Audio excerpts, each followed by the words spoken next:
a model airplane, an army uniform, a speed bump. All look ordinary, but not really. These are some of the military's newest high-tech tools created to fight terrorism. Sir, stop the vehicle!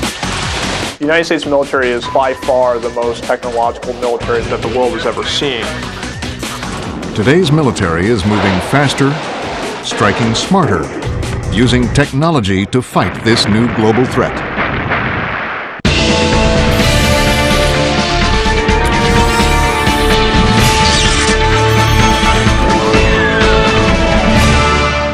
The military is sending technology to the front lines to detect, deter, and defend America against terrorist attacks.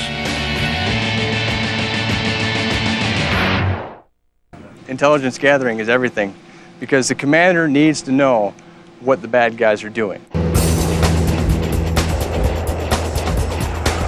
One of the most exciting breakthroughs in the field of intelligence gathering is the unmanned aerial vehicle, commonly known as UAVs or drones. Drones are actually the precursor to today's UAV. Developed in the 1960s and 70s, drones were pilotless air vehicles with pre-programmed flight paths. Once in the air, they remained on a set course. Recovering the drone required a parachute. Although UAVs are new, the concept is not. Aerial surveillance began with hot air balloons and was eventually replaced by airborne photography. By the 1950s, the U-2 was the preeminent spy plane. But like all manned aircraft, it could be a liability when shot down and the pilot taken captive. Today's unmanned technology removes that danger. An unmanned aerial vehicle is just that. It's an unmanned airplane, and its sole purpose is to carry a payload of some kind into the battlefield. If it's a regular camera, it's just going to provide the commander who owns that UAV with real-time or near real-time video of what's going on in the battlefield. Currently, the Army uses two different kinds. You have the Hunter unmanned aerial vehicle, which is the older system, and then there's the Shadow UAV, which is the brand new brigade-level asset.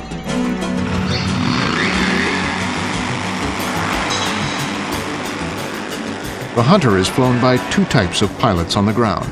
The internal pilot, who sits in the ground controlling station, and the external pilot, who stands next to the runway. External pilots are there only to launch and recover the airplane. They use a hand control box, much like those used in remote-controlled model airplanes. For the external pilot, it can be dangerous because they're right up against the runway when they're launching and recovering it, because they have to have the right angle that they're looking at the airplane at. If they're too far back, there's optical illusions that occur and don't allow you to actually get the airplane on center line, which is where the airplane needs to be for launching and recovering. The Hunter is one of the Army's larger UAVs. It has a 78-mile range and can be extended another 44 miles by a technology called Airborne Data Relay. The Army's other UAV asset, the Shadow, also has a 78-mile range. It can fly at 14,000 feet and stay in the air for 4.5 hours. The Shadow is a very good airplane because it flies real well, but its biggest advantage is that it's incredibly user-friendly. The interface to fly the airplane is remarkably easy, so that a student who comes in is able to get trained on it relatively quickly and out in the field and able to fly that aircraft very, very fast. Another key advantage is the pneumatic launcher, which hurls the aircraft into the air without the need for a runway. Its lightness lends itself to wartime mobility, another important factor.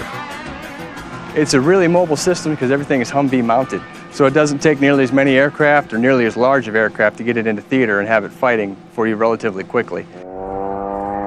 Pilots fly the Shadow from the ground control station, in essence, the plane's cockpit. You have two seats in there, two pilots. You have an air vehicle operator and a mission payload operator. Air vehicle operator, his sole job is to fly the airplane. The mission payload operator, he or she is the person that's working the camera and collecting on the ground.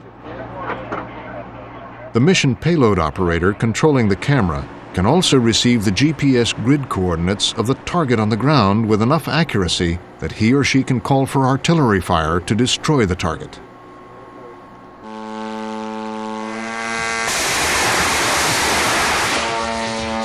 The Air Force has its own fleet of highly evolved UAVs. The Predator can come equipped with Hellfire missiles and sophisticated intelligence platforms. Their Global Hawk set the world's record for UAV endurance in 2000, flying 7,500 non-stop miles.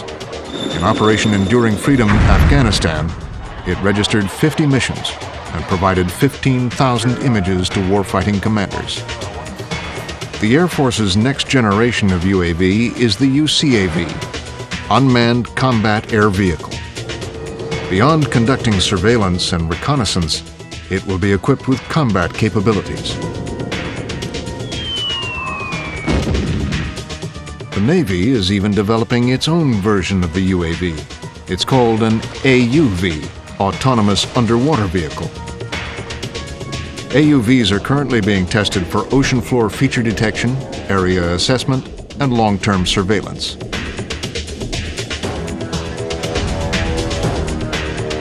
The Fire Scout is also in the Navy's future. Its vertical takeoff and landing system is ideal for reconnaissance, situational awareness, and targeting support. There are over 3,000 types of UAVs, and the number is growing. Some are small enough to be flown by handheld boxes.